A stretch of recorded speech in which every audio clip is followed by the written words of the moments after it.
예, 시간이 되었으므로 특강을 시작하도록 하겠습니다. 먼저 양해 말씀을 좀 두 가지 말씀드리겠습니다. 우선 하나는 이 아침에 그래도 김밥이라도 좀 제공을 하려고 저희들이 준비를 항상 하고는 있는데 이 뭐 코로나가 계속 이렇게 진행되다 보니까 아침에도 김밥 제공을 못했습니다. 그 점 양해 부탁드리고요. 그다음 두 번째는 이 특강 있을 때마다 이범 동창회장님께서 꼭 참석하시는데 오늘 뭐 불가피한 일정이 있어 지금 현재 지방에 계십니다. 그래서 오늘 참석하지 못한 점 양해 부탁드리겠습니다. 아, 먼저 저희 총동창회 학습위원장을 맡고 계시는 김인규 경기대 총장님께서 인사 말씀 및 강사 소개를 해드리 주시겠습니다. 저는 마스크를 벗고 얘기를 했습니다. 이게 원래 저 방송국에서는 아나운서들은 마스크를 벗어도 된다고 그래서 뭐 아시다시피 이게 어려운 시기지만 저희들이 이제 지난해 10월부터 한 달에 두 번씩 조치한 포럼을 열립니다. 그런데 벌써 어느새 코로나 때문에 뭐 중단도 되기도 했지만 벌써 오늘이 10번째입니다. 특히 오늘 10번째 우리 조치한 포럼에서는 우리 정병석 삼성물산 지금 이사회 의장을 맡으신 분이 하시는데 이분은 노동관계 전문가십니다. 그래서 제가 이제 쭉 어저께 프로필을 보니까는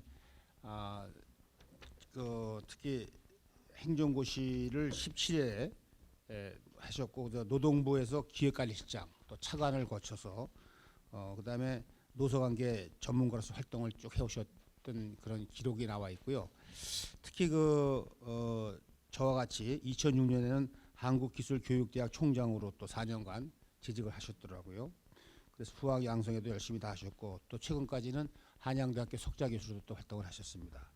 이번에 이제 삼성물산 이사회 의장으로 되셨는데 우리 오늘 연사께서 책 쓰신 게 조선의 흥망성쇠 역사를 분석한 조선은 왜 무너졌는가를 내셨고 또한 최근에는 불신과 분열로 얼룩진 한국 사회의 원인과 해결 방안을 제시한 대한민국은 왜 무너지는가 오늘 아마 여러분들한테 배포된 책입니다. 를 발표를 하셨습니다. 그래서 뭐 이런 시점에서 오늘날 뭐 우리 한국에서 뭐 걱정하시는 분들이 많은데 법치가 훼손되고 공정사회가 이제 무너지는 게 아닌가 이런 시점에서 우리 오늘 정 회장님의 이런 좋은 발언이 현 시대의 타임이 적절한 게 아닌가 이래서 오늘 모시게 됐습니다. 하여튼 오늘 잘 부탁드리고요. 마지막으로 이게 왜 코로나 때문에 좀 이렇게 어려우신데도 이렇게 많이 와주신 우리 조찬 포럼 우리 동문 여러분께 다시 한번 감사의 말씀을 드립니다. 감사합니다.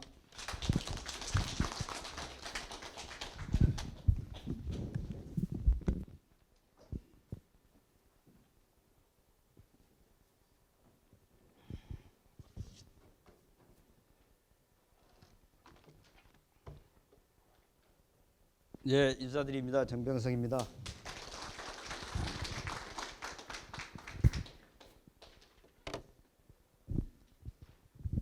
우리 총장님이 마스크를 벗고 하셨으니까 저도 이제 마스크 벗어서 되겠죠 이제. 이거 참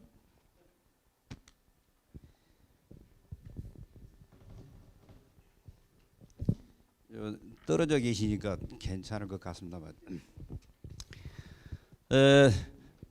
이렇게 우리 서울대학교 동문들도 쟁쟁하신 분들이 많으신데 이런 자리에 불러주셔서 정말로 영광이고요.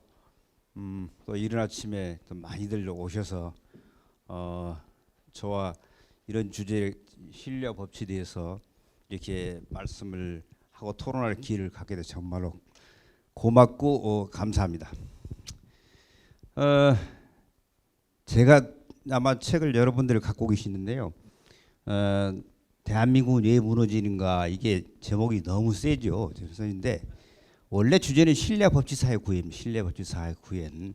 근데 이런 제목을 이제 이 책을 왜 내게 된가 좀 배경을 좀 설명을 드리면은 한 5년 전부터 제가 이제 우리 사회가 제일 문제가 법치가 잘 구현되지 않는다. 또 신뢰가 없다. 그래서 이건 우리가 법치가 구현되고 신뢰 사회가 만들어지는 것이 너무나 상식인데 왜 우리는 우리 상식이 잘 지키지 않을까? 이런 주제에 대해서 우리 이제 저와 뜻을 같이 하는 우리 교수 네 사람이 자 한국인의 상식 이런 프로젝트를 시작을 했어요. 자 우리 한국인의 상식이라는 그런 컨셉에 맞춰서 이렇게 몇 개 책을 내자. 그렇게 시작한 게 원래 한국인의 상식 우리가 당연히 알고 당연히 지켜야 할 일인데 그 실현되지 않는 그것이 뭘까? 우리가 이제 지식인이 또 시민이 해야 할 역할이 뭔가 이런 것을 정리하는 나름대로의 프로젝트 그리고 우리가 무슨 일이 해야 될까 이런 것을 정리하는 프로젝트 시작을 했는데 하다 보니까 이제 제가 낸 이 신뢰 법칙 부분이 맨 처음에 나오게 됐고 아마 다른 우리 참여하신 분들도 여러 가지로 준비를 하고 있는데 이제 비슷한 이제 경제 사회 뭐 이런 책을 내리라고 생각합니다. 이제 아까 뭐 책 내용은요 되게 뭐 다 아실 뭐 이렇게 국가발전과 사회문화 신뢰 법칙 사회주의 역할 그런 것들인데 아마 제가 이른 아침부터 무슨 딱딱한 이론 이야기는 안 할 거고요. 여기 책을 보시거나 강의를 들으셔도 다 아시는 내용들을 새로 정리해 가지고 우리가 좀 생각해봐는 어떻게 우리가 해야 될까를 생각하는 그런 측면에서 보시면 되겠는데요. 이런 책을 읽어보신 분들이 저한테 여러 사람들이 코멘트를 하는 것이 다 아는 내용이지만은 그래도 책을 읽고 우리가 지식인으로서 또 시민으로서 해야 할 역할과 우리가 우리의 자세에 대해서 다시 생각하는 중요한 계기가 됐다. 이런 평가를 들으면 제가 가장 저자로서 반갑습니다. 요거는 좀 딱딱한 이야기가 보이는데 자 우리가 국가 발전 그러니까 국가를 이해하려 그러면은 어떤 프레임이 필요하지 않습니까? 프레임 이것을 정치학 경제학에서는 이렇게 인스티튜션 제도라고 표현하는데 제도 또는 시스템 어떤 분은 소셜 인프라스트럭처라고 표현도 하는데 이렇게 요 프레임이 필요합니다. 모델이 필요하죠. 이제 틀이 필요하죠. 근데 이거를 이 더글라스 노스라는 분은 경제성장론의 연구를 해가지고 아주 대가인데 이렇게 노벨 경제학상을 1990년대에 받으신 분이에요. 그래서 이분이 쓴 제도 모델이 가장 이렇게 저는 좋아하고 그러는데요. 자 제도를 우리가 잘 아는 공식적인 법제도하고 비인포멀 인스티튜션 그래서 사회 문화 이렇게 비공식적인 제도 이렇게 두 개로 구분을 했습니다. 근데 이거는 공식적이나 비공식적인 용어를 안 써서 그렇지 다른 분들 되게 자 우리 국가의 시스템 국가의 운영 어떤 인프라스트럭처를 뭐라 보냐 그러면은 법제도하고 되게 정신문화적인 이렇게 사회 문화 이렇게 구분하면은 그냥 이해가 쉬울 것 같아요.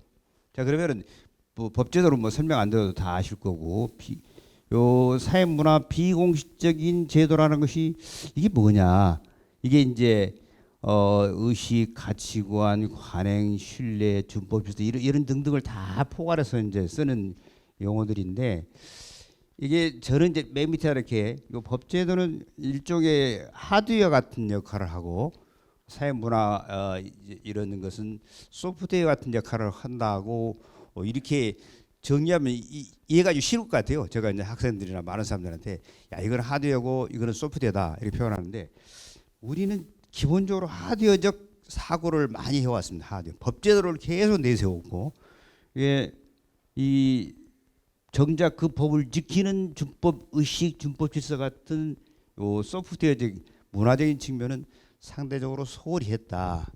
그렇게 봅니다. 아마 되게 그렇게 공감하시지 않을까 모르겠습니다. 예.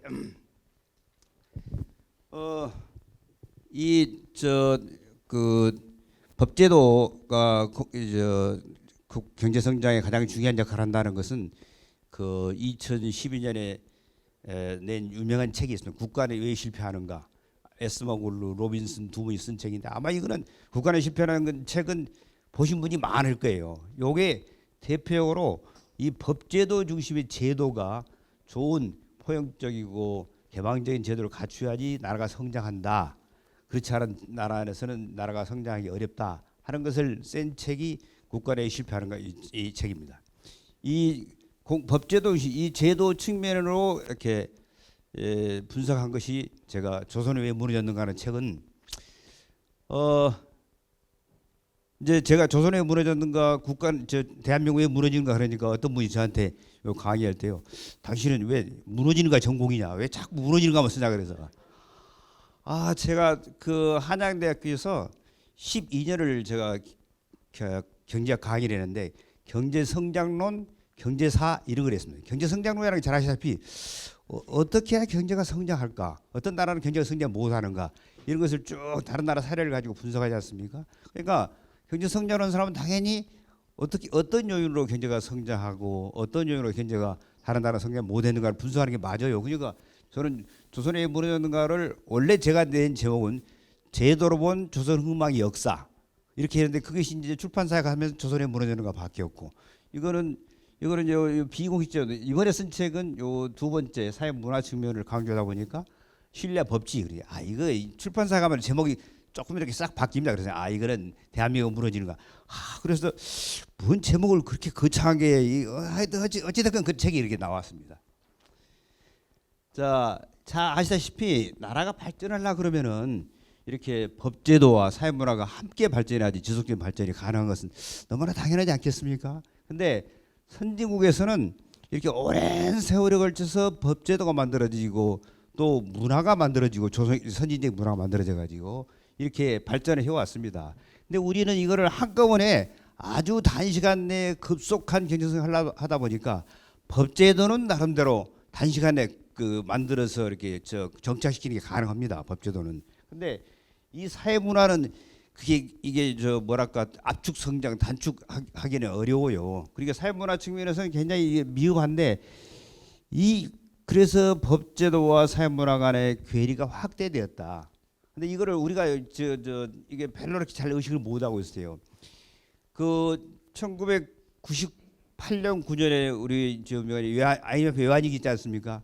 그때 요 사회문화학자 여자분 세 분 교수가 쓴 유명한 책이 문화의 발목 잡힌 한국 경제라는 책을 냈습니다. 자, 요 문화 때문에 사회문화 때문에 우리 경제가 IMF 외환위기를 초래했고 이제 더 이상 성장이 제어됐다라는 것을 그분들은 이렇게 이제 조선 성리학 문화 이런 걸 가지고 분석을 했는데 왜 필요면 그 당시 이렇게 말씀드리면 그런가 같습니다만 김영삼 대통령이 돈 많이 가는 사람이 고통스럽게 하겠다 이런 말씀을 하지 않았습니까? 이런 식의 왜 부자가 고통받아야 되지 하는 이 성리학적 사고 이런 것들이 지금도 나와 있어 가지고 이렇게 외환위기를 초래한 원인이 아닐까. 아마 그 책은 그렇게 해서 상당히 사람들한테 야 그렇게 보는 시각도 있구나. 근데 사실은 아까 제가 말씀드린 것 같이 경제성장론 관점에서는 그렇게 문화를 강조하는 분석은 항상 있어왔고 더글라스 노스 같은 아까 제가 말씀드린 학자는 이 법제도보다는 사회문화 같은 이렇게 비공식의 우리 사회 의식, 가치관 이런 것이 훨씬 더 중요한 역할을 한다라고도 합니다. 지금은 요 문화적인 측면을 굉장히 강조를 합니다. 자, 제가 이렇게 색깔로 표시하는데 보시면은 자 법치가 실현되지 않고 신뢰가 없으면은 아무리 좋은 법제도를 만들어놔도 제대로 작동을 하지 않습니다. 법치란 게 그 법제도를 제대로 지키지 않은 게 법치 아니겠습니까? 그런데 우리는 법 만드는데 관심이 있지 이것을 제대로 시행되고 하는데 모든 사람들이 지키게 하는데 이거 굉장히 약합니다. 굉장히 약합니다. 자 우리가 잘 아시다시피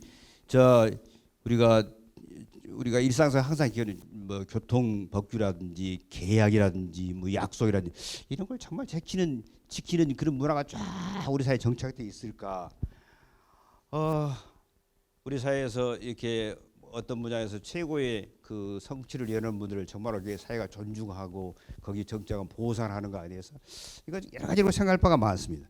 또 반기업 정서 아까 제가 문화의 발목 잡힌 한국 경제라는 그 사례도 말씀드렸습니다. 이런 반기업 정서 성공한 사람들에 대해서 굉장히 별로 이렇게 사회적으로 인정하지 않는 분위기 이런 것들이 굉장히 저는 우리가 문화랑 관점에서 생각할 바가 많은데 이게 저 법치와 신뢰가 없으면은 아무리 좋은 법제도가 있으면도 제대로 작동하지 않는다.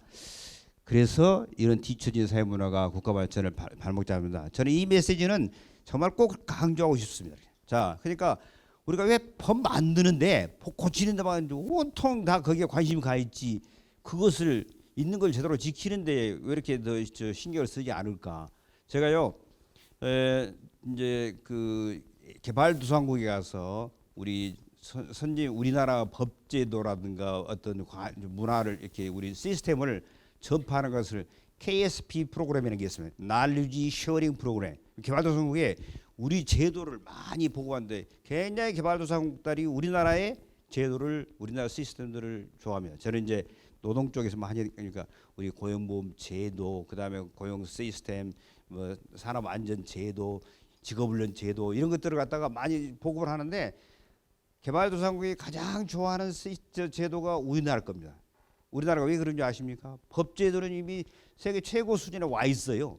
자, 그다음에 그것을 아주 빠른 시간 내에 이것을 제도를 업그레이드 시키고 정착을 시키고 하는데 우리나라에 더 관심을 가는 것은 아주 빠른 시간에 했기 때문에 지금 자기들이 한국의 60년대 70년 초기 상황인데 이게 어떻게 하면은 저렇게 한국 같이 그 아주 선진적인 경제를 갖출 수 있게 만들 수 있겠구나라는 것을 직접 체험할 수 있지 않습니까? 그다음에 그런 경험담과 제도를 전수해 줄 수 있는 사람들이 아직 우리나라 살아있어요. 저는 70년대에도 공직생활을 했습니다. 이게 우리가 70년대에 이렇게 해갖고 80년대에 이런 정책을 했고 90년대에 이렇게 했고 이것을 쭉 경험담을 얘기한단 말이에요. 이거 얼마나 좋은 그 사례가 되겠습니까? 굉장히 개발도상국에서 한국 사례들을 좋아한다 이겁니다. 자, 조선 이야기를 조금 저는 상당히 조선에서 공부를 많이 했기 때문에 조선 책도 썼고 이게 조선을 들여다보면요, 제가 도덕의 국가에 집착을 해가지고 반경제적인 문화를 가졌다라고 표현하는데 이거 아마 되게 아실 거예요. 조선은 유학 이념으로 국가를 통치했기 때문에 농본상말이에요. 농이 본업이고 상은 그 상공 이런 것은 아주 말업이다. 이게 천시하죠. 자, 이게 조선에 들여다보면요, 지금 우리가 아시는 시장 경제의 메커니즘을 보면 어떻게 저런 정책과 저런 제도를 만들었을까 하는 아마 이해가 안 가는 측면이 많은데 조선 내내 이렇게 농본 상말 정책을 유지를 합니다. 자, 그다음에 가혹한 신문제, 사인과 기술자를 천시. 잘 아시죠? 산농공상이 직업 분류가 아니고 사회의 서열이에요. 산농공상. 그러니까 농업이 그래도 두 번째입니다. 산농, 공상, 소위 요새 인더스트리얼을 가장 주축인 상공업은요, 농업보다 더 밑에 있습니다. 농업보다 밑에. 그러니까 상인과 기술자는 이건 거의 사람 취급도 안 될 정도로 이렇게 취급을 받았단 말입니다. 이거는 지금 컨셉으로 경제학 그 경제적인 관점에서 보면은 너무나 반산업적이고 반경제적이죠. 근데 이런 걸 조선 내내 해왔어요. 이게요, 여기 제가 인용구를 써놨는데 양반이 농사를 지면은 뭐 한정이라든지 이런 건농의 직책이 발현하기 때문에 죽어도 할 수 없습니다. 양반은 굶어 죽어도 농사, 상공업은 더 천시되니까 말할 것도 없고 농사도 짓지 말라는 표현이 조선왕조 실록이나 여러 문집을 보시면 수도 없이 이런 표현 나와요. 이런 표현은 수도 없이 나와요. 대놓고 씁니다. 상고서 양반이 죽어도 그런 것에 그 농사를 짓는 이런 건 못합니다. 그럼 보세요. 양반이 나중에 쭉 가면은 인구의 뭐 30% 넘고 그러는데 우리는 농사를 안 짓겠다. 그건 인민의 3, 4할이 또 노비도 그러는데 노비는 그 뭐랄까 재산 취급을 하지 이건 세금도 안 내고 또 국가에 부역도 안 하는 그런 양반가에 딸린 한 재산에 불과한데 아니 도대체 경제활동하는 사람은 누구냐? 굉장히 제약도 있지 않습니까? 에도 불구하고 이런 시스템을 유지한 것이 자, 이게 조선입니다. 상강오륜의 유학이념. 상강오륜에서 제일 문제되는 거, 유학이념 문제되는 것이 안빈낙도의 철학. 안빈낙도라는 것이 가난하더라도 말이지 우리가 그 속에 우리가 편안하게 살면 그 속에 우리가 이 낙이 있느니라 청빈하고 영리축으로 배제하고 이거를 양반들은 여유 있는 사람들은 지도층들은 이렇게 할지 몰라도 왜 이런 철학들을 이런 이념들을 사회 문화 온 국민들한테 백성들한테 전파를 해야 될까요? 이거를 이 조선과 중국과 일본이 다 이 유교 문화권인데 가장 철저하게 오랫동안 지속적으로 한 나라가 조선입니다. 자, 이 성리학 유학의 원조인 중국에서는 이거는 지배층 철학입니다. 지배층. 또 지배층도 이렇게 철저히 안 해요. 근데 이거를 그 중국에서 철학을 가졌다가 조선하나 철저하게 모든 백성들까지 적용해서 이거를 이행을 합니다. 그 결과가 조선이 가장 경제적으로 취약한 결과를 초래했죠. 이게요, 이제 이거는 그냥 에피소드로 제가 넣은 겁니다. 19세기에 애국인들이 애국 사람들이 조선에 많이 옵니다. 조선에 와가지고 그다음에 책을 많이 한 책이 그 조선 애국 사람들 쓴 조선에 관한 책이 한 100권도 넘습니다. 자, 이게 다 정리가 돼 있는데 애국인들이 조선 사람들을 평가할 때 가난하고 게으르고 또 하나 있어요. 지저분하다 이런 표현을. 가난하고 게으르고 지저분하다. 자, 이게 독일 사람들 보면 이게 보면요. 조선은 기후도 좋고 토지 자원도 많은데 그럼에도 불구하고 정말 세상에 이렇게 가난한 나라가 있느냐. 또 이렇게 폐쇄 착취적인 제도, 야만 관리, 수탈. 요 세 번째 나와는 이 영국 지리학자 비숍 여사. 여분이 쓴 책은 아주 유명합니다. 조선과 이웃 나라들. 지금도 많은 분들이 그 책을 읽어요. 이 책은 조선을 청일 전쟁 전후에서 한 4, 5년 조선에 있으면서 조선 전역을 쫙 돌아다니고 하면서 야, 조선은 착취적인 제도, 관리들의 그 착취 때문에 이거는 참 구조불능인 나라구나라고 생각을 했는데 라고 정리를 했어요. 근데 이분이 연해주로 갑니다. 당시 연해주에는 이렇게 러시아 관할 구역이지만 되게 이제 애국 사람들이 많고 그래가지고 자치 지역으로 인정해라. 자치구역. 그래서 거기에 러시아 사람, 중국 사람, 조선 사람 다 어울려 사는데 거기서 보니까 가장 성공하고 가장 부지런한 사람이 조선 사람이에요.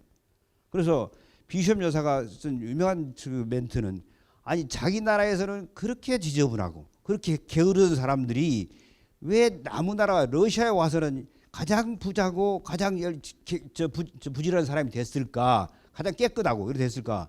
보니까 여기는 열심히 일해서 자기가 뭔가를 얻어내 그 농업이나 상업에서 성취하면은 누가 뺏어가는 제도가 없고 뺏어가는 관리가 없더라. 그러니까 열심히 했나 이거예요. 아셨습니까? 그러니까 이분이 자기가 지금까지 있었던 결론을 수정을 해요. 이 조선이라는 나라, 한국이라는 나라는 제도가 잘 갖춰지고 뺏어 착취하는 관리가 없다 그러면은 굉장히 성공할 것이다. 1898년 9년에 이 책을 썼는데 그대로 됐습니까? 안 됐습니까? 불과 몇십 년 안 돼가 100년도 안 돼 가지고 우리가 그 모델을 보이지 않았습니까? 이게 이게 경제 상공업에 발달하고 그러면 당연히 사람들이 부지런해져요. 자기가 열심히 일해서 자기가 그러면 부자가 될 수 있는데 왜 열심히 안 하겠습니까? 그런데 이거를 뺏어가니까 조선 후기에 가면은요. 이 비숍 여사가 쓴 책 첫 대목에 보면은 이렇게 배를 타고 이렇게 그 인천으로 들어와서 부산 마포 이렇게 그까지 배가 들어오고 그러지 않습니까? 사람들이 왜 이렇게 지저분할까? 그다음에 남자들은 하늘없이 여자들은 그래도 일부 일하니까 남자들은 이렇게 돌아다니고 술 마시고 담배 피고 이렇게 왔다 갔다 하고 들어 누워 있고 너무 옷도 지저분하고 그때 흰 옷만 입었으니까 뭐 지저분하게 보였겠죠 더. 이랬던 사람들 이건 참말로 참 이상한 나라고 이렇게 가난하구나라고 했는데 이게 제도와 문화가 바뀌면은 엄청난 부자가 될 수 있다는 것을 확신을 해서 그 뒷부분을 많이 수정을 해요. 그래서 그 책을 지금도 사람들이 많이 보는 겁니다. 이게. 자, 이제 신뢰 얘기. 신뢰는 이제 제가 이제 다 아시는 사례를 이렇게 저희 LH 직원들 땅 투기 문제 또 가짜 인턴 증명서 문제, 이렇게 자기 자식들을 갖다가 논문에 제일 제대로 한 문제. 자, 이게 뭐가 문제냐? 다 아시는 사례들이니까. 자, 이게 뭐가 문제냐? 법 위반의 문제는 우선은 둘째치고, 자, 우리는 이게 어떤 사회적인 규칙을 위반했을까? 또 우리 사회는 어떤 이런 사람들한테 제재를 가하는가? 이게 제가 던지는 질문입니다. 자, 뭐 우리 아까 우리 저 많은 분들이 말씀하시는 공정의 가치, 예? 공정함과 평등 가치, 이거 굉장히 중요한데 또 서로 신뢰. 저는 이런 사례가 우리한테 주는 메시지는 사람들한테 공정한 어떤 것을 참 규범을 이렇게 너무나 생각을 한다, 그런 이야기죠. 소크라테스가 하신 말씀이 각 개인이 자기의 직분 소임을 다하는 것이 정의다. 저는 정의를 이렇게 표현하는 게 너무나 참 와닿더라고요. 그래서 제가 이거 인용을 해놨는데, 자, 교수, 공직자, 그러면은 거기에 부여된 소임이 있고 직분이 있습니다. 이분들이 그 직분을 다한 것인가? 그 직분을 다하는 것이 이게 우리가 교수는 또 공직자는 정치는 이런 일을 해야지라는 우리 기대가 있는데 그 기대를 충족하지 못하면 신뢰 위반이라고 합니다. 신뢰 위반. 저는 우선 이거를 뭐 다른 걸 떠나서 신뢰 관점에서 본다 그러면은 자기 직분을, 자기 역할을, 자기 소임을 잘 못해 가지고 국민들이 바라는 주변에서 기대했던 그 역할에 대한 신뢰를 저버리는 것이 가장 큰 죄악이 아닐까. 그래서 신뢰받는 문제를 그렇게 시작을 했습니다. 제가 책에는 많은 사례들을 넣어놨는데, 저는 딱 제가 공직생활을 오래 해서 그런지 우리는 주어진 역할을 국민들이 법령에 주어진 역할 뿐더러 국민들이 기대하는 바의 행태를 제대로 보여야 한다라는 생각이 굉장히 강한데, 그런 직분을 다하는 것이 사회 정의에 맞는 것이고 이게 신뢰 위반 행위다. 그것이 국민의 분열과 갈등 이런 걸 초래한 게 아닐까.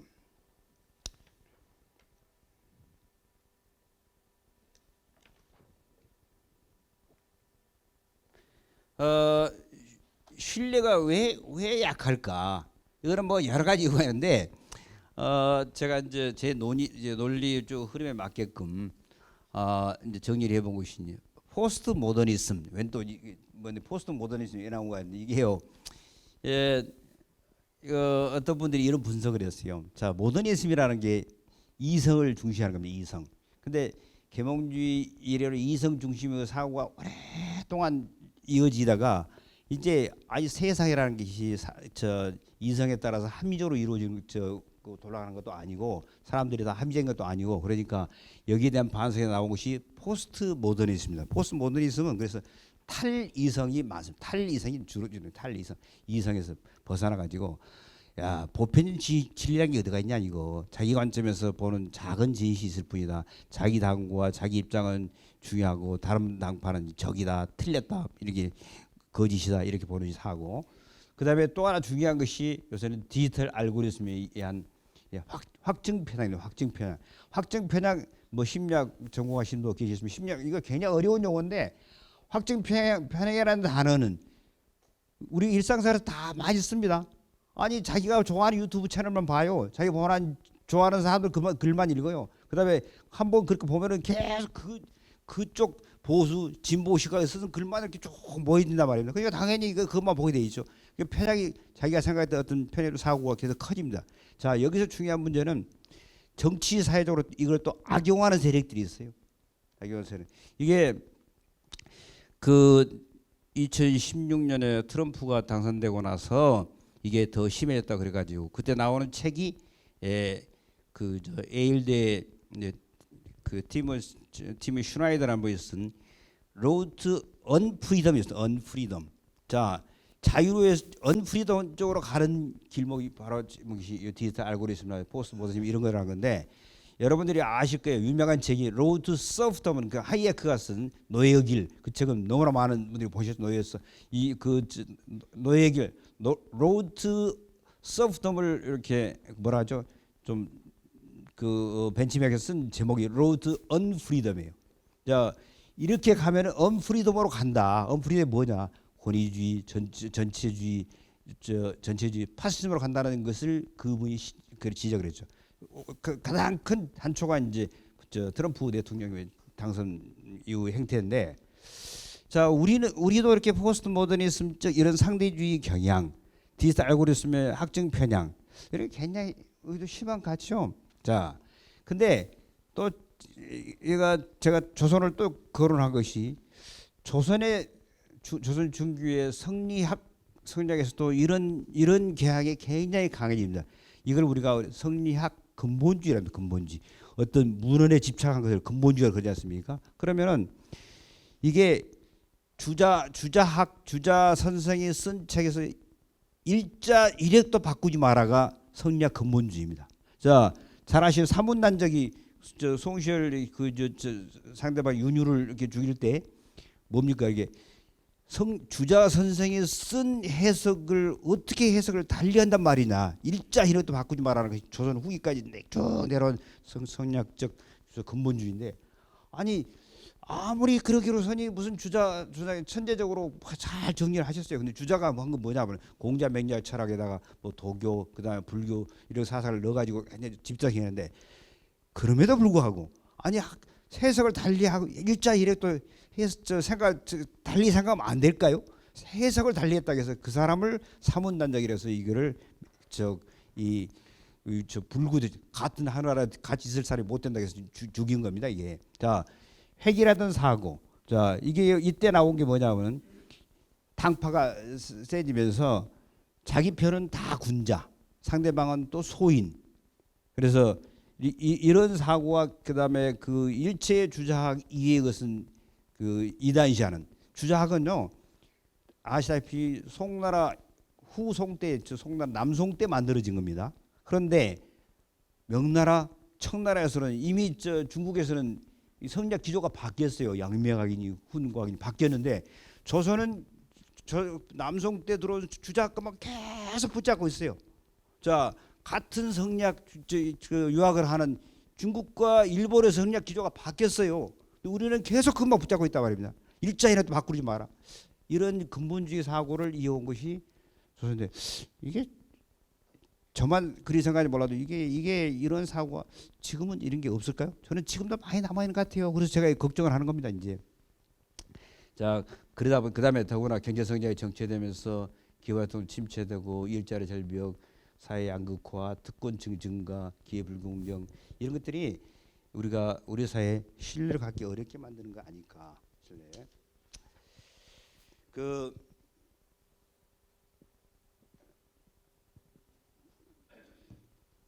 지난주에 제가 봤는데요. 그 서울대 그 유명순 교수라는 분들이 무슨 그 국민 울분 실태 조사, 제목이 그렇더라고. 울분 실태 조사. 이 분노 그거를 굉장히 좀 상당히 큰 연구를 하셨어요. 그 이제 시간 나온 거 보니까 국민의 60%가 만성적인 울분 상태다. 이분은 이제 분노를 울분으로 표현했던데, 울분 상태다. 자, 60%가 다 울분. 여러분들 울분 없으십니까? 참 건전한 생활을 하고 울분 다 분노를 갖고 있는데, 왜 분노의 주된 것이 뭘까? 이거를 이제 발표를 했던데, 그 대목은 이 책에 없는 거니까 제가 간단히 말씀드리면, 정치가 부도덕하고 규칙을 어기고 부당한 어떤 특권을 이용하는 것이 너무나 만연해 있어가지고 분노를 느낀다가 제일 커요. 제가 맨 말같이 특권의 증가, 뭐 이런 불공정, 이게 그 상당히 중요한 연구를 해놨는데 제가 더 길게 설명 안 드리겠습니다. 자, 그다음에 이제 여기도 저 맨 밑에 어떻게 민주주의는 무너지는가, 아마 이 책도 보신 분이 많을 겁니다. 2018년이라고 했는데 How Democracy Dies. 이게 요네 분들은 하버드 정치학 교수 레비츠키 지블렛 요 분들인데, 자, 어느 나라가 민주주의가 위기인지 아닌지, 민주주의가 이렇게 잘 지킨지 아닌지를 보려 그러면 이 네 가지 기준을 가지고 그 나라 지도자들을 평가를 해봐라. 이게요. 이 책에서 나온 일관되게 쭉 보는 기준인데, 정치 지도자가 민주주의에 대한 민주주의 가치, 민주주의 이념을 지킬 의지가 있는 것인가, 또 상대 정당, 상대 경쟁자를 적으로 규정하지는 않을까, 또 목적 달성을 위해서는 폭력이라도 쓰더라도 수단과 방법을 가리지 않도록 이렇게 어떤 정치를 정권을 탈취한다, 유지한다라는 것은 아닐까, 반대자를 비난하고 집회를 금지한다든가 언론을 탄압하는 이런 건 아닐까. 근데 요 네 가지 기준을 제시를 했는데 트럼프는 이 기준을 전부 다 통과하는 아주 다 맞다고 그래요. 그래서 미국 저 하버드 교수가 이거 트럼프는 다 이렇게 네 가지 기준 다 해당되는 지도자라고 그러는데 우리는 어떨까? 그래서 이제 이런 지도자들이 나오면은 민주주의가 위기다 그런 거 있죠. 여기 이제 또 하나는 이런 우리가 지킬 사회 규모 무시가 민주주의를 초래한다 그러는데 오래 확립된 이거는 이겁니다. 법제도 헌법의 법제도보다도 우리 사회의 저 법이 아닌 소프트웨어적인 사회 규범을 무시하는 게 더 큰 문제가 될 수 있겠다 이겁니다. 그러면서 사회에서 확립된 규범을 이게 민주주의 보류인데 가장 큰 규범으로 본 것이 관용과 절제입니다. 관용과 절제. 자, 상대 정당을 적이 아닌 경쟁자로 인정해왔던 우리의 어떤 관용. 같이 정치하는 사람들이 자기의 이해가 다르고 당이 다르다. 저걸 적이다. 이렇게 보지는 말고 같이 정치 파트너로 보았던 것이 쭉 미국을 민주주의를 수백 년간 지켜왔던 것인데 이게 지금은 아니더라. 절제. 법적인 권한이 있다 하더라도 그것을 행사함에서는 절제하고 자제하는 절제의 관행이 쭉 지켜왔던 건데 트럼프를 때 제일 이게 많이 약화됐고 그 전부터 조금씩 절제와 관용의 규범이 많이 약화돼 가면서 미국 민주주의가 위기를 초래했다라고 봅니다. 자, 이런 최근에 이런 규범과 관행 훼손 부분이 굉장히 또 불공정한 심판이 심각해서 민주주의 위기 이래서 전체주의까지 생긴다. 전체주의란 말 이런 거 생각해 보셨으면 전체주의가 나와요. 아까 road to unfreedom 하듯이. 그다음에 이 무렵에 이런 책들이 많이 등장을 합니다.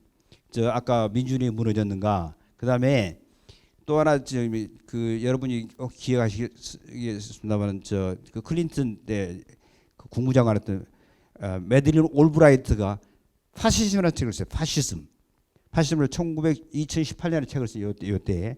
그다음에 그 유명한 조지 오웰의 1984년 이런 책들이 트럼프 등장하면서 굉장히 미국에서 인기를 끌었습니다. 한나 아렌트의 뭐죠 이렇게 전체주의 기원. 그건 1950년 나온 책에 갑자기 한나 아렌트가 부각이 되고 이게 뭐냐? 이게 이런 트럼프식 행태 또 브라질 폴란드 터키 여러 나라들의 정치 행태를 보니까 이게 전체적으로 하는 길이더라. 올브라이트가 80이라는 책에서 그 서문에서 그런 책을 써놨는데 자기가 파시즘에 관한 책을 쓴다고 그러니까 자기 어떤 친구분이 그러더니 아니 파시즘 무슨 패션에 관한 책을 쓰냐 무슨 패션이 아니고 파시즘이다 그러니까 아니 2018년에 지금 웬 파시즘이냐 파시즘이 히틀러 때 없어졌는데 왜 또 지금 파시즘이야 그러는데 파시즘이라는 것이 지금 유명한 메시지가 뭐냐면요 파시즘이라는 것은 어떠한 히틀러나 스탈린의 이데올로기를 파시즘이야 그런 게 아니고 정권을 잡기 위해서 권력을 잡기 위해서 수단과 방법을 가리지 않은 행태 이거를 파시즘이라고 하네요. 파시즘은 한나 아렌트가 쓴 전체주의 기원을 보면은 그렇게 규정을 해놨어요. 파시즘이라는 것이 도대체 파시즘 이론이 뭘까? 그건 특별히 이론이 있는 게 아니고 뭐 이렇게 따지면 그 국가 민족주의 이런 게 있겠지만은 그런 것보다도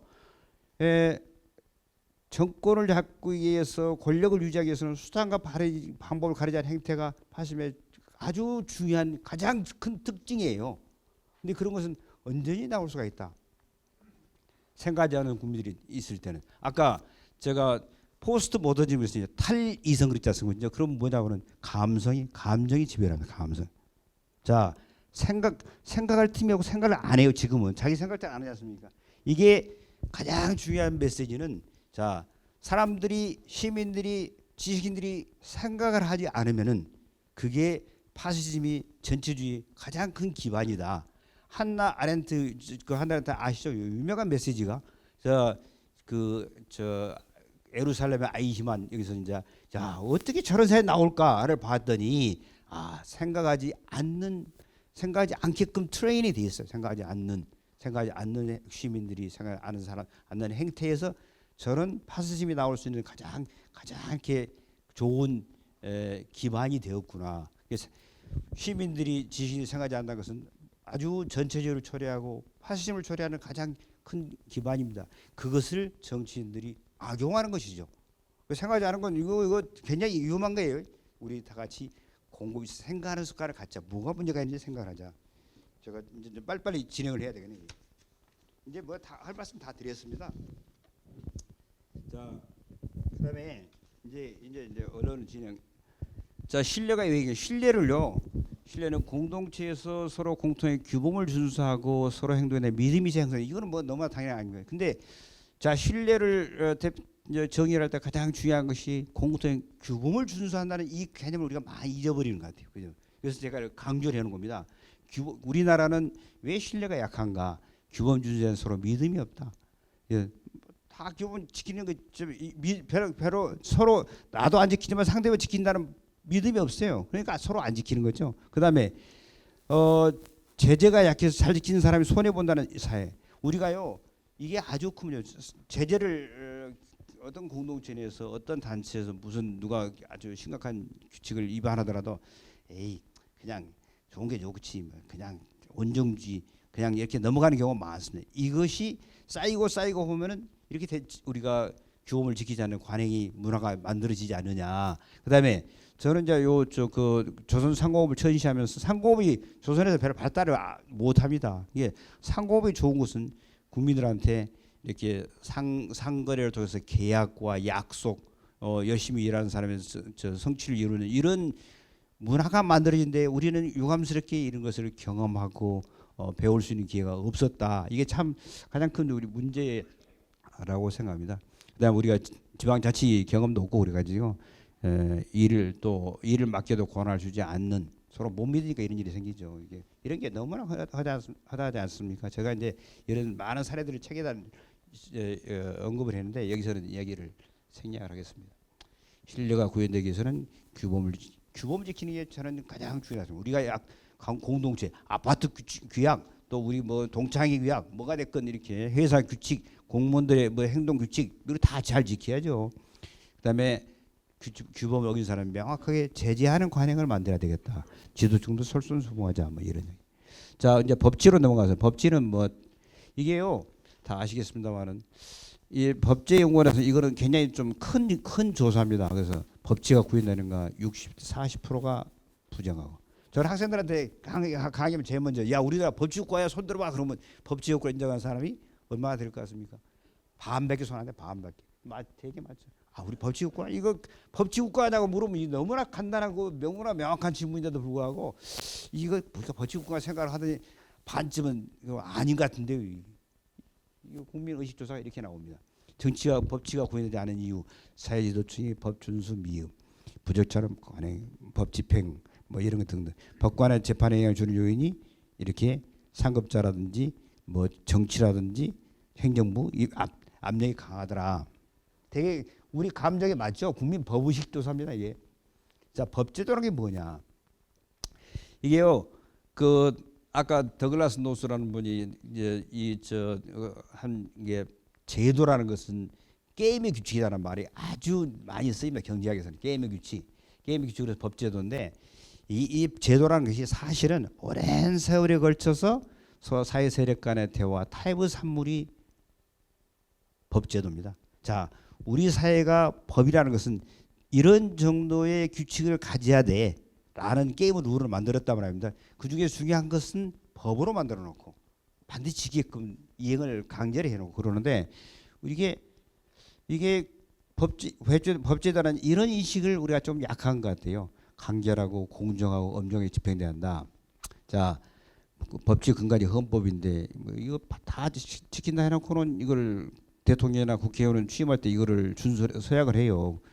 한국의 법이식 자기한테 불리한 법은 불공정하다고. 이게 법이 자기한테 불리하면 이 무슨 그따위 법이 있어 이런 생각들이 많습니다. 자, 법치 요건이야. 요 대목도 중요한데요. 자, 법치 요건은 두 가지 후쿠야마가 이거는 굉장히 유명한 요건이에요. 법 내용이 실질적으로 정당하고 공정한 절차 확립돼야 한다는 거. 두 번째는 누구에게나 공정하게 집행돼야 한다는 거. 이게 법치이냐 아니냐를 따져 가장 중요한 요건이 그 법이 정당한 법으로 기본권도 존중하고 인정하고 그다음에 민주주의 기본의 핵심 원칙을 지키면서 법이 정당한 내용을 담아야 되고 그 공정한 절차로 만들어져야 한다.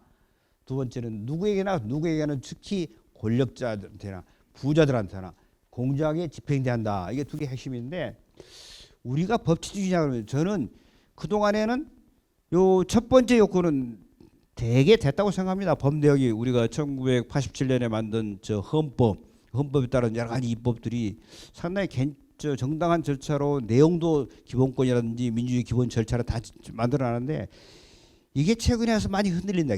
그래서 굉장히 저는 흔들린다고 많은 사람 지적을 합니다. 법 내용 정당성, 법 제정 절차에서까지 문제가 많이 생기고 있다는 게 첫 번째 요건도 지금 흔들리는 과정이고 법 집행의 공정성은 계속 이게 문제였어요. 우리가 법치주의를 아닐 때 제일 큰 문제가 법 집행이 법이 정말 제대로 공정하게 집행되느냐에 대해서 많은 사람들이 이렇게 확신을 못 가져요. 대표적인 유전무죄, 무전유죄.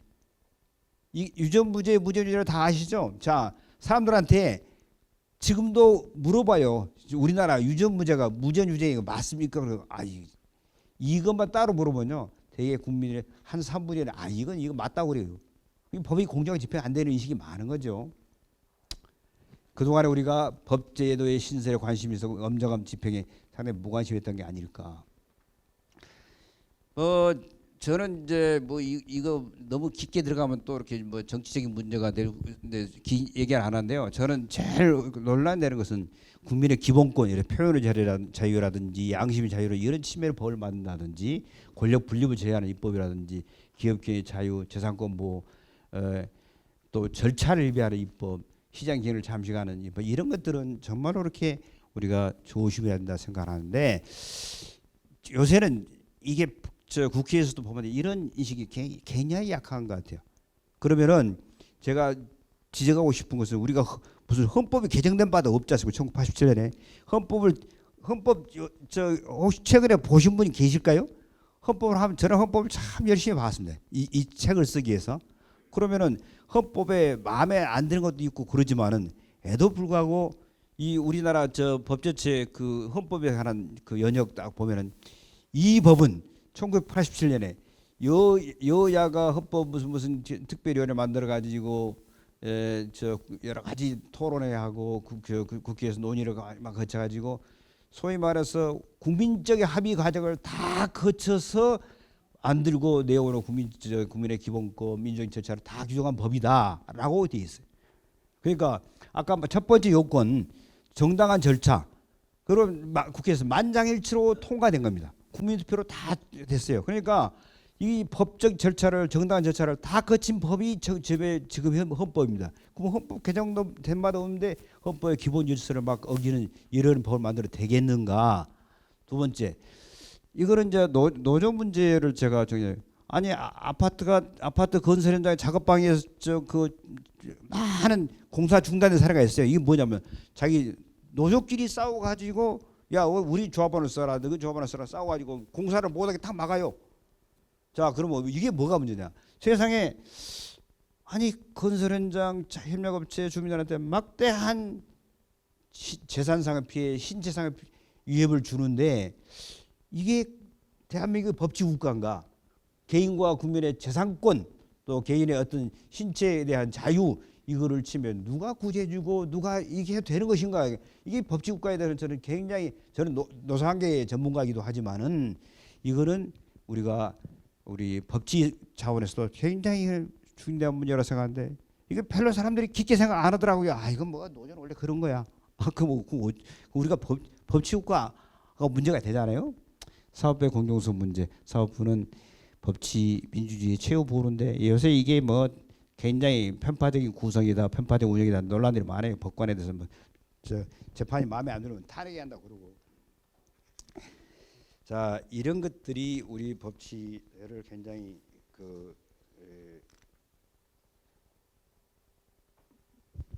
기능을 많이 저해하고 있는데 이거는 너무나 잘 아시는 그림을 제가 구글에서 다운받아 가져왔는데 이게 법과 정의 여신 이렇게 눈을 가리고 있고 천칭을 들고 있고 칼을 들고 있죠. 이게 제일 가장 큰 특징입니다. 이게 법과 이게 상징하는 것은 자, 눈을 가리고 있는 것은 어떤 작은 이해관계에 사로잡히지 말고 마음의 눈으로 봐라. 그 다음에 천칭은 치우침을 공정해야 한다. 이 칼을 들고 있는 것은 엄정하게 제재를 해야 한다. 이런 위반자에는 제재한다. 그런 것을 상징하는데 이게 아마 우리나라 법무부나 그 법원이나 검찰은 다 이런 이런 상징을 갖고 있어요. 법원도 이렇게 천칭 이런 마크를 쓰고 있는 것 같고 그런데 실제로 자기들이 의도한 바와 마치 잘 안 되고 있는지는 잘 의문이죠. 법치 정립을 위해서는 법령을 간소하고 이게요 법제도를 아까 제가 말했듯이 다시 강조하면 법제도가 게임의 규칙이다라고 생각하면은 규칙이 너무 복잡하고 안 되지 않습니까? 법령이 명확하고 그다음에 그것을 엄정하게 심판이 집행을 하고 규칙 자체가 하는 쪽이 유리하게 만들어놨다든지 심판이 누구한테 유리하고 손흥민한테 불리하게 하고 다른 사람한테만 유리하게 이렇게 심판 보면 안 되죠. 다 우리가 그거 비하라고 게임이 재미가 없죠. 하듯이 이렇게 공정한 법칙을 해야 되고 또 그런 심판과 사업부의 독립은 대단히 중요하다. 핵심적으로 중요하다. 이제 결론 부분입니다. 이제 사실은 이제 이 말씀 드리려고 오늘 긴 이렇게 이야기를 하고 있는데 제가 사회 지도층 지식인들이 해야 한다고 그 역할을 해야 한다고 말씀드렸는데 아까 맨 처음에 서두에 말씀드렸듯이 한국인의 상식이라는 제목에서 지금까지 제가 말씀드린 것이 야 이거 기가 막힌 이론인데 이런 거 아니지 않습니까? 다 우리가 상식적으로 아는 거예요. 아는 것을 좀 더 이렇게 정리를 해가지고 자 우리 아픈 부분을 다 이렇게 이런 문제가 있으니 우리가 이렇게 하다 정리를 해놨는데 이 앞장설 사람이 누구냐면은 저는 우리 사회 지도층이라고 생각합니다. 여기 계신 분들 전부 다 우리 지도층. 자 우리가 지도층이다. 그러면 뭘 해야 될까? 저는 자유민주주의와 시장경제의 헌법 질서를 수호해야 한다 생각. 이거 참 아니 헌법에 이렇게 자유민주주의 시장경제로 돼 있어요. 그럼 우리가 이거 안 하려 그러면 헌법 바꾸는 거죠. 국민제를 바꾸면 그게 아닌 바에는 우리가 이 체제를 우리가 1945 해방 48년 대한민국 수립되고서 계속 이렇게 되어온 체제를 지키는 게 맞지 않을까? 안 그러면 대대에 논란을 전부 체제를 바꾸자 하면 바꿀 수 있겠죠. 그렇지만 그게 아닌 바에는 이 역할을 하는 것이 저는 지도층의 역할이라고 생각합니다. 지식인들의 역할.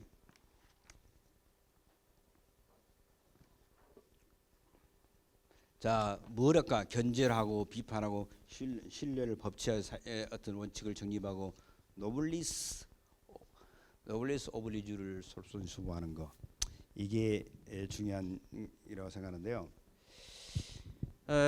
우리 사회의 핵심 규범을 지키는 것이 지식인들이 해야 될 일이 아닐까. 저는 책에요.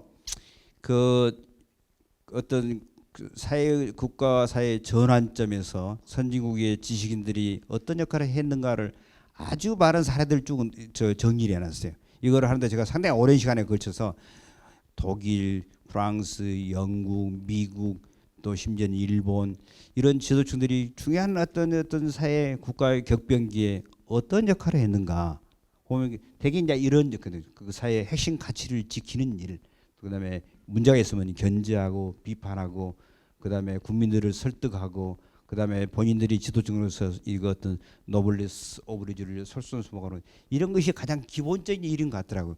이걸 해야 할 사람들이 우리 여기 계신 우리 다 우리 선배 우리 동료님들 이런 우리 지도층들이 해야 될 일이라고 생각하고 이거를 공동체 활동 베더 투게더 이거는 제가 쓴 표현이 아니고 그 미국 하버드의 유명한 분이 이제 뒤에 제가 이렇게 이거 없네요. 그 이제 그 로버트 퍼트남이라는 저 그 사회학 교수가 있어요. 이분은 아주 유명합니다. 볼링 얼론이라는 책을 볼링 얼론. 볼링 얼론이 뭐냐? 볼링을 치는데 혼자 친다는 거예요. 미국에서 볼링은 굉장히 포퓰러한 운동인데 옛날에는 볼링을 전부 볼링 클럽 지역 단위 뭐 구 단위 어디 뭐 직장 단위 볼링 클럽 만들어가지고 했는데 아니 2000년대 들어서 어느 날 보니까 1900년대 후반부터 볼링 혼자 치는 사람이 늘어났더라. 볼링 인구는 줄어들지는 않았는데 볼링을 종전에는 클럽에서 치다가 지금은 혼자 치더라. 이것이 문제다. 공동체의 해체. 예? 사람들이 전부 개인적으로 되면서 신뢰 부족 이걸 지적한 것이 볼링 언론이라는 책이고 그래서 야 이거 미국 사회를 유지한 것이 가장 중요한 게 공동체인데 이걸 공동체를 복원하자 해서 만든 것이 저 다시 미국 사회를 이렇게 그 복원하자는 캠페인이 배더 투게더입니다. 배더 투게더. 요 홈페이지 이름이 배더 투게더예요. 배더 투게더 .or 뭐 이렇게 돼 있는 건데 요 이분이 만든 저 그 프로그램이 1995년에 그 논문을 써가지고 미국 사회에 센세이션을 일으키고 2000년에 그걸 책으로 써요. 볼링 언론입니다. 볼링 언론. 그래가지고 이 사회에 우리가 공동체를 복원하자는 캠페인을 만들기 한 것이 사와로 세미라는 게 사와로 세미라는 걸 사와로라는 게 그 뭐 요 사와로 세미라는 걸 해놨습니까? 맨 밑에 이게 무슨 저 아리조나 사막에서는 크게 뻗는 그 선인장을 스페인어로 사와로 그런 말인데 이런 모델은 여기에 뭐 클린턴도 오바마도 이렇게 회원으로 될 정도로 근데 이 원래 세미나를 주도해가는 멤버는 33명입니다. 33명인데 실제로는 굉장히 많은 이렇게 서브 조직들이 있어가지고 아주 엄청난 활동들을 하고 있어요. 그래서 우리 사회가 지지인들이 이런 캠페인을 했으면 좋겠다. 근데 마침 이렇게 제가 쓴 책을 가지고 이렇게 한국 저 경제학계 우리는 제도학 제도 경제학인데 제도 경제학 발표를 했더니 그 교수들이 공감을 해가지고 맨 처음에 안동대에서 이렇게 한국 사우로 세미나에서 역동 포럼 역동은 안동대학교는 그 저 태계 선생이 저 그 고려시대 유명한 유학자를 분을 오탁이라는 분을 저 그 기념하기 위해서 세운 서원이 역동 서원입니다. 역동 그래서 역동 포럼이라는 걸 만들었는데 제가 이제 강조하는 것은 이렇게 우리가 지식인들이 이런 포럼이라든지 세미나라든지 이런 걸 구성해 가지고 민주주의 시민의 규범 어떤 자료 이런 것들을 만들어서 강의도 하고 출판한다고 또 사회 교육도 하고 이런 것을 했으면 좋겠다. 우리 사회 지자체를 사회 교육이 어마어마하게 많이 이루어집니다. 한 1년에 프로그램 서울시만 해도 한 18만 뭐 이렇게 프로그램이 있다고 강좌가 있다고 그러니까 전국적으로 엄청나게 많은 실제로 국가가 많은 돈을 씁니다. 그러면 그러시죠 이렇게. 근데 여기에 우리가 우리 민주주의 가치, 신뢰, 법치 이런 거를 넣어서 하면 안 될까? 또 종교 우리 사회 얼마나 종교 활동이 많고 종교 단체들이 많습니까? 그래서 종교 활동과 여기도 공동체 활동도 이렇게 했으면 좋겠다. 그래서 이런 것을 이렇게 우리 지식인들이 나서 가지고 공동체를 위해서 이렇게 뭐 별 것이 아니고요. 우리가 다 아는 신뢰 법치를 중심으로 한 민주주의, 자유민주주의 가치, 시장경제의 핵심 가치, 우리가 지도층이 해야 할 역할들, 또 서로 간에 배더투 같이 더불어 사는 사회 이런 거를 하자는 캠페인을 벌이고 교육하고 하자는 그런 취지가 제가 말씀드린 것 같이 한국인의 상식으로 해서 이제 책 제목은 거창하게 대한민국 왜 무너지는가 했지만 핵심 내용은 이런 메시지를 이렇게 우리 지식인들한테 지도층들한테 저라고 같이 공감하시자고 이렇게 제가 책을 썼는데요. 서울대학교 동창에서 이런 저한테 이런 말씀할 기회를 주셔서 너무너무 고맙고 감사하고 영광입니다. 그래서 여기 계신 분들이 오늘 참 그 제 말씀에 공감해 주신다 그러면은 이렇게 좀 이런 활동을 좀 해주시면 좋겠다는 말씀을 드리면서 제 강의를 마치겠습니다.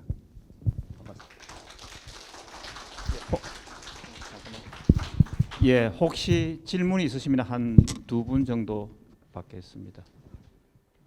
질문 특별히 없으십니까? 예.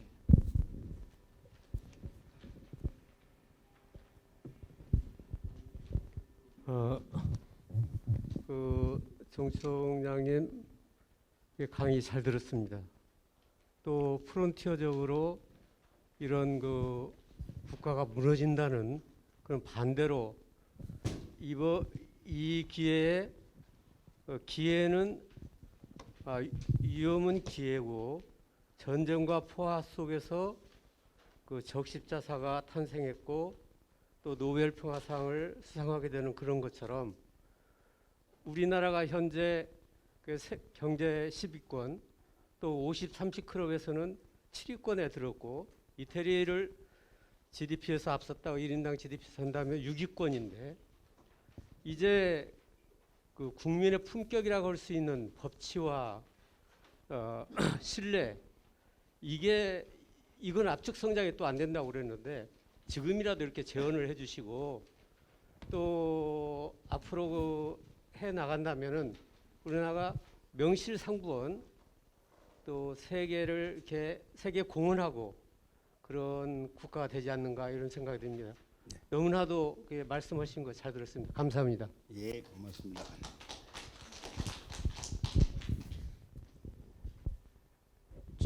질문이라기보다도 격려해 주신 거죠.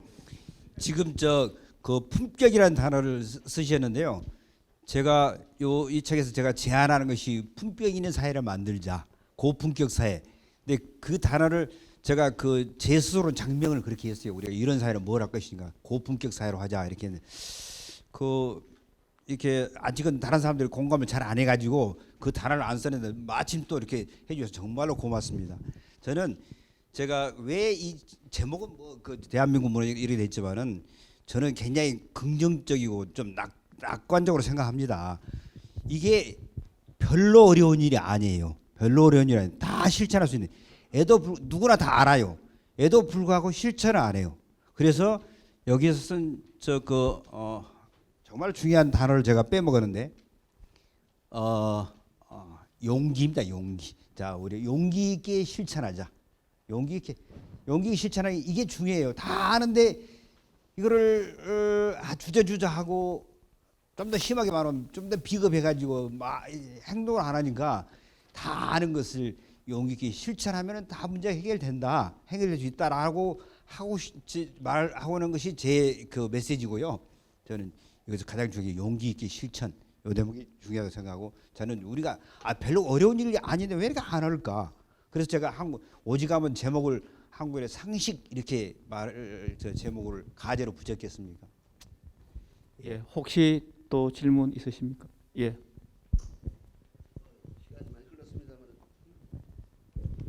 예, 교수님 강의 잘 들었고 저는 이제 72학번이고 어리석은 질문 하나 간단히 드리겠습니다.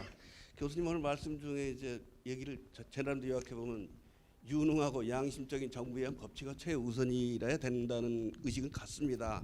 그러나 이제 어려운 질문 하나 드리면은 신뢰 위기에 대해서 많은 말씀이 계셨고 책에서 보면은 일본 사회, 제가 토착외교는 아닙니다만은 일본 사회 같은 경우는 17세기 에도막부 시대 이래로 지방분권, 권한 배분 이런 부분들이 우리 일본 사회가 우리 사회보다 더 신뢰가 있을 수 있는 기반이 되지 않았을까 이런 이제 구절을 저는 이제 읽었습니다. 조금 전에. 그래서 제가 드리고 싶은 말씀은 자 핵심 규범 존재 여부, 준수 이런 부분에서 핵심 규범을 계속해서 말로만 그러는데 과연 우리 역사에서 이렇게 화랑도가 됐든지 상강 오륜이 됐든지 또 새마을 정신이 됐든지 국민 교육 헌장이 됐든지 이런 걸로 좀 끌고 가면서 아까 그렇게 많은 돈과 투자를 한다는데 핵심 이미지, 공동 규약 누구나 알 수 있는 그런 부분이 존재하지 않아서 혹시 교수님께서 이거 평소에 생각했을 적에 신뢰 쪽에서 책에서 많은 좋은 얘기 하셨습니다만은 좀 나은 얘기를 이런 것도 좀 해봤으면은 우리 사회가 좀 밑에서부터 해서 좀 시간은 가져도 좋아지지 않을까 하는 그런 사례를 좀 해주시면 고맙겠습니다. 고맙습니다. 아니 저는 우리가 사회의 핵심 공통의 규범을 지키자고 지키는 게 중요하다고 말씀드렸는데요. 법은 말할 것도 없고 우리가 더글라스 노스가 그런 유명한 그런 말씀하시는데 우리가 일상생활하면서 매일같이 법전 들여다보고 법 무엇은 이래 있고 이렇게 해야 되고 이런 거 하지 말아야 되고 이게 뭐냐 이런 법은 별 관심 없고 우리 사회에 주어진 규범 이렇게 노인이 오시면은 자리를 양보해야지. 그다음에 교통규칙을 지켜야 담배 꽁초 함부로 버리면 안 되지. 뭐 이게 우리 공통 규범 아닙니까? 이거를 지키는 노력이 중요하지. 경제생활, 사회생활 할 때도 약속을 있으면 반드시 지켜야 되고, 그다음에 약속한 시간에 장소에 가야 되고, 뭐 언제까지 결정해서 결제하고, 내가 월급 받고 뭔 일을 하기로 했으면 당연히 그 일을 열심히 해야 되고, 근무 시간에 9시부터 6시까지 해야 되는데 이런 규범들이 지키고 있는가? 제가 학생들한테도 하는 이야기가, 야, 아르바이트 하겠으면 이게 5시간 일하겠으면 5시간을 정확히 하는데, 예를 들어서 9시부터 12시까지 하기로 몇 시간이고, 자, 그랬으면 일하는 시간이 9시에 시작해서 12시에 끝난다는 이야기예요. 우리 관행이 뭔지 아십니까? 9시는요 정문 통과 시간이에요. 정문 통과 시간에 정문에서 9시에 공장에서 제가 저 노동부에 있으면서 근로시간 단축 법제도 만들고 그럴 때 9시에 가면 9시에 정문 통과하면 이거 안 되는 거예요. 이거 나 지각 안 했다. 이게 말이 아니죠. 딱 미리 가서 옷도 갈아입고 딱 자리에 앉아가지고 9시에 땡 하면 작업이 시작해야 하는 걸 말하는데, 우리는 그게 아니에요. 9시 이거를 근로시간을 줄인다고만 하지 말고 요거를 명확히 지키자. 그래서 그렇게 하기로 약속을 받고 근로시간을 이렇게 48시간, 44시간, 40시간을 줄였단 말입니다. 지금 그런가요? 직장 혹시 사장하신 분들 이게 딱 9시 작업이 시작됩니까? 자, 5시에 끝난다 그러면은 끝나는 다시 일을 딱 하고 땡 하면은 그때부터 이제 옷도 갈아입고 손도 씻고 그래요. 여기는 벌써 10분 전, 15분 전부터 옷 다 갈아입고 일은 진짜 끝내고 기다리고 있을 때 하면 나가요. 정문 통과 나가는 시간이 5시인데 이게 저는 이런 규범부터 안 지킨다. 어떤 분이 그래요.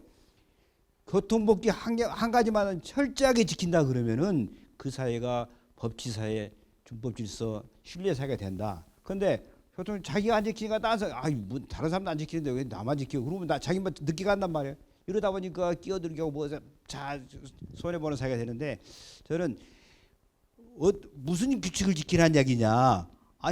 그거 따질 것도 없어요. 우리 사회에 우리가 다 아는 규칙들, 교통법규, 그다음에 우리 공동 아파트 규칙, 그다음에 학교 동창회 규칙, 무슨 규칙, 이거 다 지켜야 되는데, 동창회에서도 보면요, 저도 동창회에서도 여러 가지를 해봤습니다만, 아니 규칙을 안 지키는 사람이 많더라고요. 회비를 내기로 회비를 내고, 그다음에 또 무슨 공금 사용도 이걸 동창회 하다 보면 이것이 자기 돈인지 아닌지 막 헷갈리는 사람이 많아요. 작은 조직에서도. 그러면 그거를 저건 명확 문제가 있으니까 지적을 한 말이야. 뭐 어째짝에 그런 거 갖고 이야기하자. 이게 이러니까 저 제재의 관행도 제가 굉장히 강조를 합니다. 그래서 우리가 다 아는 것지만 이런 것들을 하나씩 규범을 명확하게 정립을 해놓고 이걸 지키는 관행, 이것이 왜 우리 사회는 안 될까? 저는 지도층부터 솔선수범이 부족하다고 생각합니다. 제가 조선을 연구하면서 가장 안타까운 것이, 조선에는요, 그 향약이라는 게 있어요. 향약 지방에서 쭉 지켜야 할 향약을, 양반의 향약, 서민의 향약이 다릅니다. 자, 양반이 어기면은 그냥 이렇게 대충 다부터 잘해 이렇게 저 양반들 모임에서 이렇게 하는데, 서민이 어기면은 기본적으로 매를 30대 내에서 80대까지 곤장을 칩니다. 매를 쳐요. 매를 어디서 쳐느냐? 거기 향약 지금 향교에서 다 운영을 하는데, 이게요, 그 자치 조직에서 벌칙을 내리는데 대개 서민들한테는 매를 칩니다. 30대에 80대를 쳐요. 그다음에 더 심하면은 쫓아내요. 이걸 자치형벌인데, 근데 이 향을 누가 만드느냐? 이걸 양반들이 만들어요. 그래놓고 서민들한테는 아주 강력하게 집행을 하고, 양반은 잘 안 지킬 분으로 잘 이행하고, 여기 향약을 만든 분들이 우리 율곡 선생이니 퇴계선 이분들이 만들었을 해요. 조선과 일본의 차이는 뭐냐면, 아까 우리 일본 이야기도 했는데, 일본은 농촌에 농민만 살아요. 조선에는 양반과 농민이 같이 삽니다. 그다음에 지도층이 양반들이에요. 양반이 규범도 만들고 인포스 하는 사람도 양반인데, 일본에서는 보니까 농촌에는 농민만 살게끔 만들어놨어요. 도쿠와 막부부터 시작해서 사무라이는 전부 상공인들은 도시로 가라 그랬으니까. 자, 농민들이 자기들이 자치 규약을 만들고 자기들이 인포스를 해요. 그러니까 어기고 벌을 받더라도 이거는 그래, 우리가 우리 같은 옆에 농민이 말이지, 너 막 잘못했다고 그러니까 벌 받아. 이거는 나름대로 잘 되고 그러는데, 우리는 그게 아닌 것 같아요. 여기 차이를요. 이런 차이는 명확하게 일본과 우리 문화적인 차이가 있는데 가장 하고 싶은 말씀은 지도층부터 솔선수범이 가장 중요하더라 그 말이고 지금도 저는 솔선수범 제가 계속 강조하는 단어들이 솔선수범 용기 있게 실천하자. 예, 혹시 추가 질문 있으신 분은 개별적으로 하시길 바라면서 수요 특강은 마치도록 하겠습니다. 열강해 주신 우리 정병 선생님 다시 한번 큰 박수 부탁드리겠습니다.